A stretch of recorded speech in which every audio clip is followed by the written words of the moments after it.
Today we're going to continue our NHL off-season review series where we're still looking at teams in the Atlantic Division. Today we analyze the Detroit Red Wings. Are they a better team? Are they improved? Are they getting worse? What's their status? We'll discuss that coming up next. So welcome back to another video here at Top Shelf Hockey. As I mentioned, today we're continuing our NHL off-season review series and we're looking at the Detroit Red Wings. Now, if you've been following this series, we're essentially going to look at a few different segments here. First up, we're going to look at what were their off-season objectives. We did an off-season plan series as the season was winding down at the end of the regular season, looking at what these teams should be doing. So now we're going to kind of analyze those plans to see what they've actually done. Who left the organization? Who came in? Are they better? Do they have unfinished business? So let's get started here and first look at what were the objectives of Detroit heading into this offseason. Well, it's pretty simple. They're in the middle of a rebuild, and Steve Yzerman had to continue to try to acquire more pieces to make this team better in the offseason. They had some key restricted free agents to sign, and one big position that they really needed to address, not only for now but for the future, and I think they've done a good job of this, which we'll discuss here, is goaltending. Goaltending has been a major issue for Detroit. I mean, I know they've had some good performances under Jonathan Bernier the past couple of years, but really looking at a long-term outlook, there hasn't really been some clear solutions there, for the next larger number of years. And now that's something that they have addressed this year, which was very nice to see. Of course, they had to deal with the expansion draft like everybody else, and they had a fairly high first-round pick in the first round of the NHL draft here, and we've seen some more moves there. So let's discuss the actual moves a little bit further and see if those objectives were actually met. Now, as far as who did they bring into the organization and who did they lose? So let's get started here looking at the trades they've made. And Steve Yzerman has continued to be, in my opinion, one of the better GMs in the NHL. Did an absolutely terrific trade with Carolina, acquiring young goaltender Alex Nedeljkovic, who the Carolina Hurricanes were not really wanting to pay what the amount he was looking for. He's coming off a Rookie of the Year caliber, finalist performance where he was a top 3 in rookie voting. Had a solid year, got a chance to play in the playoffs, and actually did really well. And he was only looking, I believe he was looking for $3.5 million on a shorter-term deal. And they thought that was too much. They were considering not even sending him his qualifying offer. They thought that was too much, and here we are. They end up trading him to Detroit, and then, of course, in return, they get Jonathan Bernier, who was a pending unrestricted free agent. So basically, they had the rights to Jonathan Bernier, who they didn't even end up signing in a third-round pick. So essentially, they traded Nedeljkovic, a Rookie of the Year finalist, young goaltender, who they've put a lot of work and development into their organization for the last 5 years in exchange for a third, which makes absolutely no sense to me. But hey, we're talking about Detroit today, and that was a fleecing, in my opinion, by Yzerman and his staff. So clearly they targeted a young goalie there that can help today, who has good experience, and they've also done other moves here, which we'll address as well, to address the future. So that Nedeljkovic trade was pretty substantial, in my opinion. Now, we also pulled off a trade with the New York Islanders, who were cash-strapped, tight for cap space, and they got themselves a veteran defenseman and Nick Leddy, who was making $5 million. The Islanders, as much as they didn't really want to trade him, out of all their options, he was a preferred guy to go to free up the space they needed in order to make other moves and keep a lot of the other players in the system here. Now, the return package for Leddy was Richard Panik and a second-round pick. Panik's not really a player that was part of their future, so not a big deal. So essentially, really kind of like Leddy for a second. Again, they have lots of draft currency, small price to pay to add a good, solid veteran blue liner that your young prospect and younger defensemen that are on the roster can really learn from. So to me, another terrific move by Steve Yzerman and the Red Wings. And lastly here, he picked up a young player in Mitchell Stevens from his old team in Tampa, who he would have been involved with drafting and seeing develop early in his career for a 6th-round pick. I mean, the Lightning are cash-strapped as well, tight on space, but they've had to shed some players coming off back-to-back cups. And, a young player like Stevens was available for a late-round pick. Again, that's a no-risk kind of move. The odds of 6th and 7th-round picks becoming NHL players are, the odds are against you anyway. So if you can grab a guy that's already shown he can be an NHL player, even if it's going to be a bottom 6 role, to me, that's a great deal. Like I said, it's somebody he's familiar with as well. So there's no guessing games there on what you're getting. So to me, the trades by the Red Wings have been tremendous pickups here. So overall, they set themselves up quite nicely. Now, when it comes to the expansion draft, they left some openings there, some players unprotected that I thought might end up going, but of course they kind of ended up relatively unscathed here. So in the Seattle expansion draft, I lose 23-year-old defenseman Dennis Chalowski. Of all the options there, not really every player that you lose hurts a little bit when you don't get a return, but still, they could have lost Troy Stetcher or somebody else, and to me, it's really not that big a deal at the end of the day. Of course, now they go into the NHL draft, though, and they had themselves a really solid draft, in my opinion. So with their first selection, at number 6 overall, they grab a huge defenseman, Simon Edvinsson from Sweden. Of course, the Red Wings have had terrific history drafting Swedish players. To add a guy like that where they were selecting in the draft was a great option for them. And then later on in the first round, they make a trade where they get a chance to use a couple of assets to move up here again and to pick again in the first round and grab the first goaltender of the draft, Sebastian Cossa from the Edmonton Oil Kings of the Western Hockey League.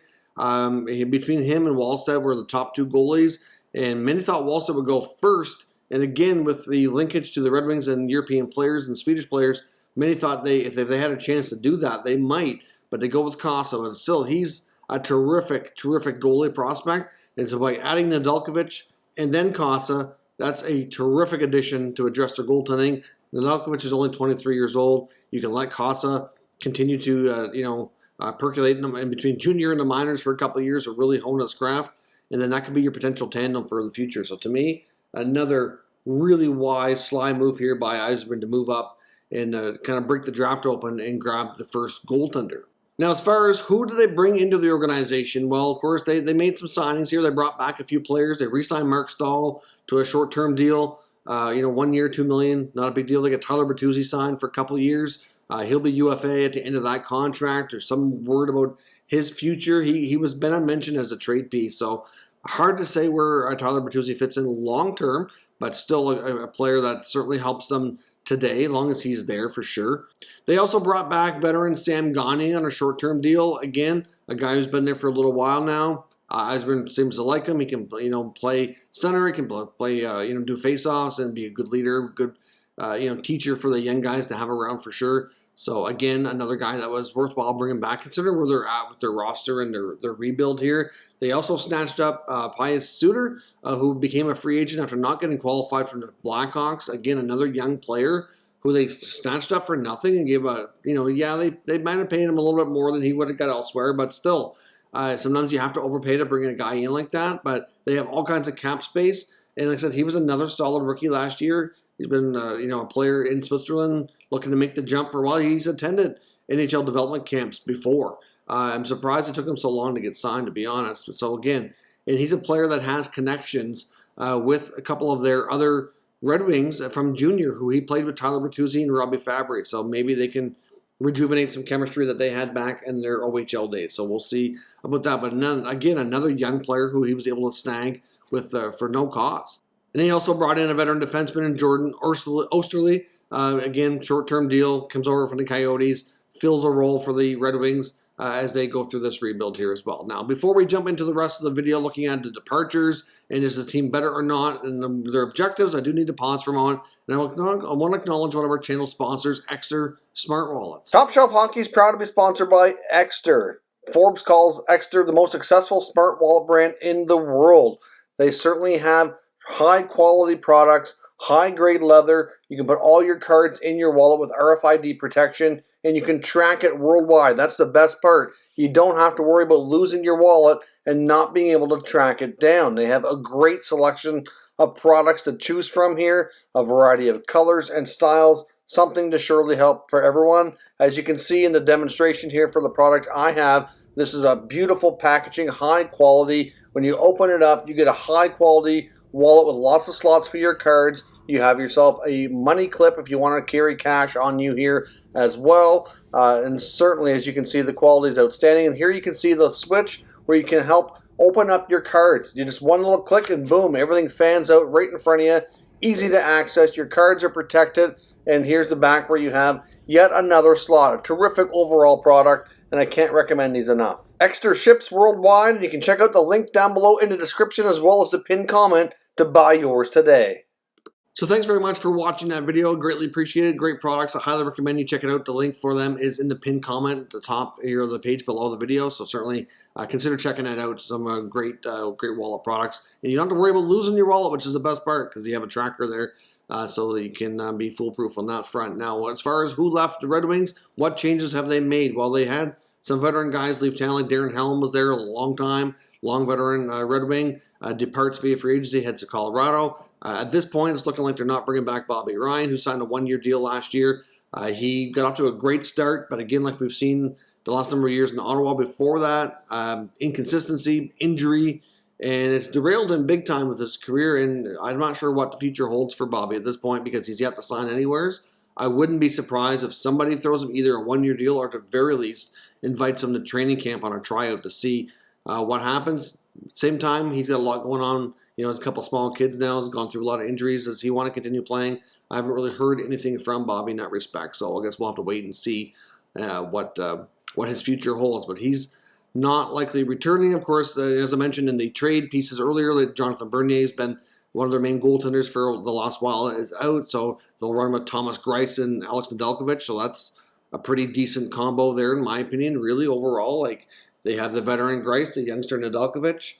To me, that's a good improved tandem. I mean, I'm not sure how much better they'll be over Greiss and Bernier, but oftentimes the goalies can only do so much because the team in front of them is still growing and developing, and there's a lot of youth there. They're bound to inject some more youth of prospects into their lineup. We'll see what Joe Veleno can do this year. Maurice Sider should jump in. There's plenty of other young players too that are, Michael Rasmussen's another young guy who should take some steps. Zadina should take some steps.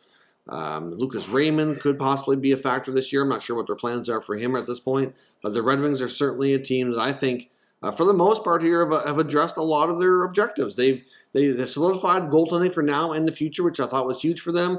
They've obviously looked after getting some more young players to add more pieces to this rebuild.